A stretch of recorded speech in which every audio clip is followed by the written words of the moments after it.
Jan, girl, you fudging on them numbers. You is fudging on them fucking numbers, girl. Because Rick James said he tore your ass up. And from what I understand, the people's just telling me, I ain't got to the part yet, that you said you never hunched Rickety James.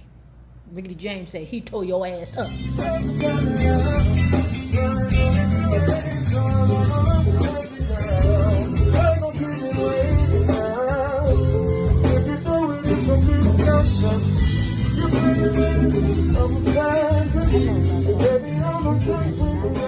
So please remember to like, share, and subscribe, because it is so important to my success here on the YouTube and the Patreon. And if you are not already a member of our book club, please hit the Patreon link below to be privy to all the shenanigans. Now, let's talk about Jan Gaye's After the Dance, My Life with Marital, Part 8. So remember where we left off. The lady who raised Jan in that unlicensed foster care where she got them inappropriate exams, blink. They are now there in the hospital with her because according to her mother, Barbie, she is dying now. Marvin Gaye is holding Jan's hand because he feels the apprehension. Mama Ruth has just said, "Is that my golden girl, Jan?" Marvin Pooh motions, "Show her Nona, baby." Jan walks closer to the bed. Ruth says, "She's a beautiful child, Jan." Jan said nothing. Marvin Gaye, speaking for Jan, said, "She just wanted to tell you goodbye, Mama Ruth." Mama Ruth says, "Going? Where are you going, Jan?" Jan like, "Oh, it ain't me. It's you. You going to perverse hell so that you can't touch no more children, bitch." After the birth of Nona, Jan stressed out about her weight. She thought she would lose Marvin. Then, when she lost the weight, what ended up happening was she got introduced to what was called a stretch mark. Okay, now everybody else laughing at the damn girl because they like, stretch marks happen. That's just what happened. She said Marvin haven't touched her in a long while, in a very, very, very long while. Too long, she said. Well, I don't know how long it's too long, but anyway, Marvin Pooh hadn't touched her in a while. And you know why, Jan? Because you his baby mama. You ain't a can of pussy no more. Postpartum had her by the throat. Even if it wasn't that way, things always seem to be extra when you're going through postpartum. And I know you like, "Nah, you don't have no damn kids." But I've experienced bitches with postpartum, and you bitches are terrible. All right, so Jan's sister Cass calls her and says, "Hey, baby, what you doing?"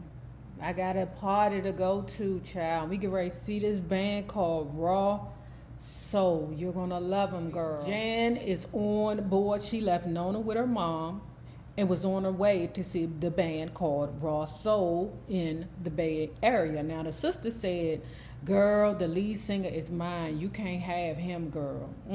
Shit, everybody love the lead singer. I love Frankie Beverly. Okay, who else did I love? Bobby from Switch. L from the DeBarge. Who else?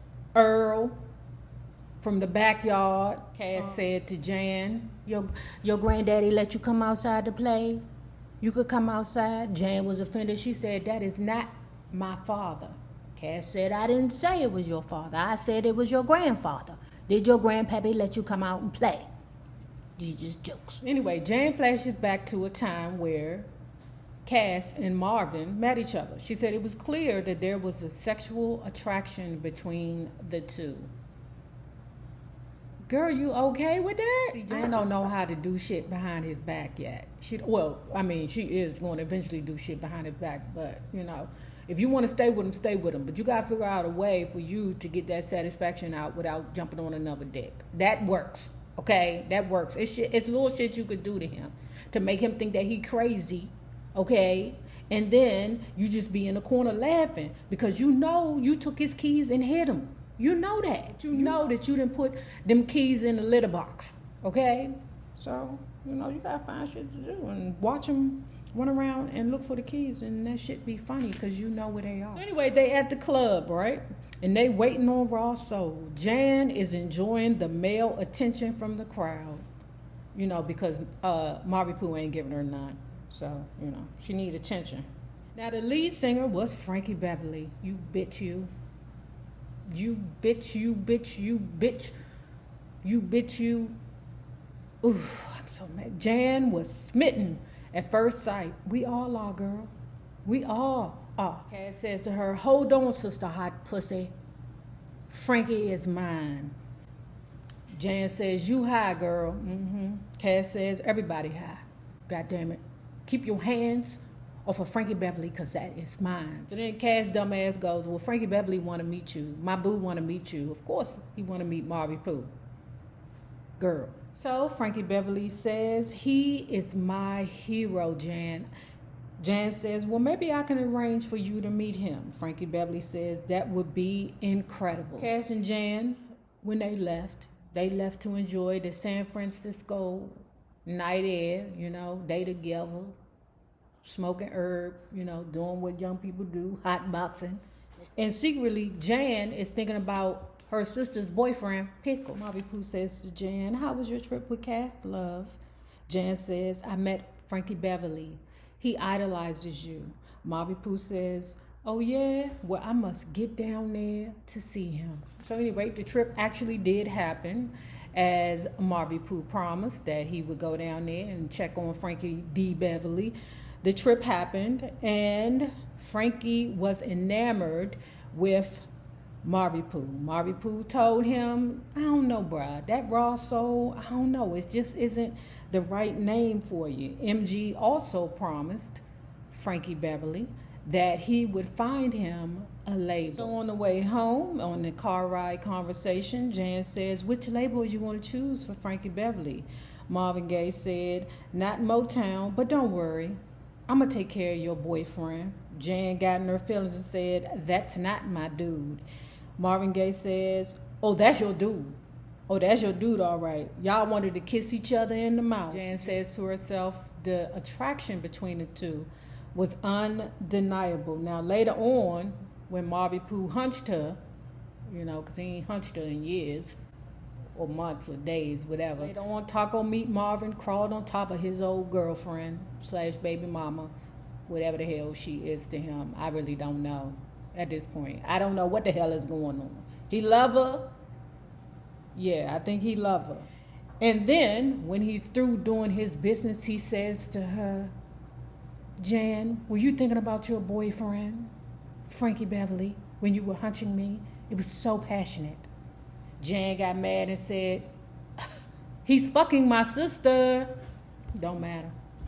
They ain't gonna stop you from hunching. Back in LA with Marvin Pooh. Marvin Pooh and Jan are on the way to see a new home. Okay? On the ride there, Marvin Pooh is saying, these Motown niggas is getting on my nerves. They don't want to give me a break in between projects. They just constantly on my neck to make more, new. And this is the reason why I say that sometimes artists make trash music, because when they pressuring you to make music and you not feeling it as an artist, that should be trash. Because some of the people, you be like, damn, why is that album so bad? They bought the home in Hidden Hills to add to the Jamaica home, the ranch, the Lake Tahoe home, and they had plenty of luxury cars. Now, here we are again. Jan is mentioning, nigga, there are taxes involved with all of this. You're spending too much money, bruh. People was like, stop bringing up my past. We need another baby, Jan. I'm certain this one's going to be a boy. Jan is looking at him like, nigga, what? You is back on this boy shit again. Jan describes his mood swings as either really, really high or really, really low. Sounds like bipolar to me. Sounds like it. I ain't no professional, but I mean, that's how the people with bipolar act. They either really, really high, spending a lot of money, fucking a lot of bitches, doing a lot of crazy shit, or they in the bathroom flicking the switch on and off. And I'm not trying to be funny, because bipolar is a real thing, I told you, I tried to get my doctor to say that I had some kind of something going on, and the damn doctor told me to get the fuck out of her office. I was like, bitch. After he said that we need to have another child, Jan said he must have forgot that he told her that he didn't love her no more. Jan says that her and Marvin Pooh enjoys the celebrity life. I kind of think that Jan enjoys the life more than Marvin Pooh does. I think Marvin Pooh enjoys buying everything, but I don't think he needs to be around all those hobnobbers. I don't think he needs that, because the fact that he can go to Jamaica in the poorest area at that time, Trenchtown, and be good, I think he just doesn't need all of that. So one night they were set to go to a party to meet Elliot Gould and Jennifer Bogart. Now, Jan was excited because, like I said, I think Jan is more into meeting, the celebrity stars than Marvin Pooh was. Marvin Pooh changed his mind on the way to the party. Marvin Pooh goes, I don't want to do this, Now, she in her feelings. She like, look, I'm sick of your ass. But when they get back to the house, Marvin Pooh looks at her and say, dear, I think you need to go shopping. Jan like, shopping? Fuck it. Give me your credit card. When she gets back, she is in a beautiful gown. Beautiful. Marvin Pooh say, I like it, dear. He gets up and then he goes and put on a black silk tuxedo. Dear, I have a surprise for you. So now they in a limo, okay? Now they sharing a joint, smoking back and forth. She probably so high she didn't forgot that the nigga done pissed her off. But she on the way to some type of secret rendezvous, okay? They get there to a luxury liner. Paparazzi are there and she loves it. She loves taking pictures with her dude. Ooh, yes, I am standing next to Taco Meat Marvin, okay? And who am I? I am Jan, his baby mama, formerly Can of Pussy. She said the guests that were there was Gregory Peck, Kirk Douglas, Elizabeth Taylor. He was there with Michael Jackson, Paul McCartney.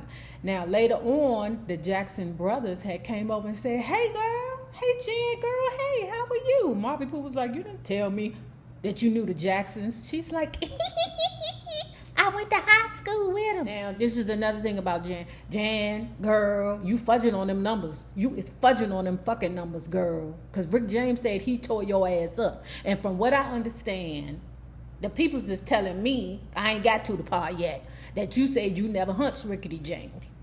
Rickety James said he tore your ass up. Now we back at home from the party, okay? And Jan is extremely grateful for the opportunity. Now it is early 1975 and Jan just found out that she was pregnant again. MG was sure that it was going to be a boy this time. So anyway, Anna Gordy in 1975 finally filed for divorce. She said that Anna was dealing with public humiliation. Because of the public humiliation, she was demanding alimony, and Marvin Gaye wasn't taking care of the repairs on the home. He wasn't paying, the payments on the home, nothing, and how Marvin Gaye responded to the legal papers was just to get him, okay, thank you, sir, and then throw him in the trash. Marvin Pooh said, I can't deal with this. Jan said, you're going to have to deal with it someday. Marvin Pooh said, but Bertie Gordy got more money than the world. Jan says, well, let's just leave Motown out of this. Marvin Gaye, when is Motown not in it? Jan admitted that Motown was aggressive about dividing Marvin Pooh, the singer, from Marvin Pooh, Anna's husband. As the baby grew, Marvin Pooh and Anna continued to battle while the next project was forthcoming. So here it is in 1974, okay, and disco is all the rage. However, Marvin Pooh is not a dancer, so he can't get with it, okay? The project that he's working on is as the result of his divorce. It is heartbreaking and it is somber. Marvin Pooh knew that Berry D. Gordy would not approve of the album in the time of dance fever, okay, because everybody was doing a hustle. So what he did was he found him a studio where they were selling pussy right there on the corner, and it was a coffee shop next door so he can get something to eat, okay?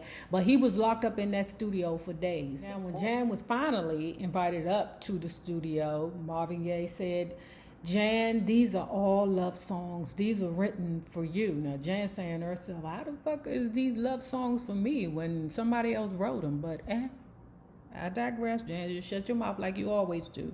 Now, Motown would say that they are not current and complain. I just need to birth these songs the way that you are fitting to birth my son. Now, if you have not already done so, please remember to like, share, and subscribe because it is so important to my success here on the YouTube. The same people that you meet on the way up will always be the same people that you meet on the way down. Naysayers, my patron loves. Have a good one.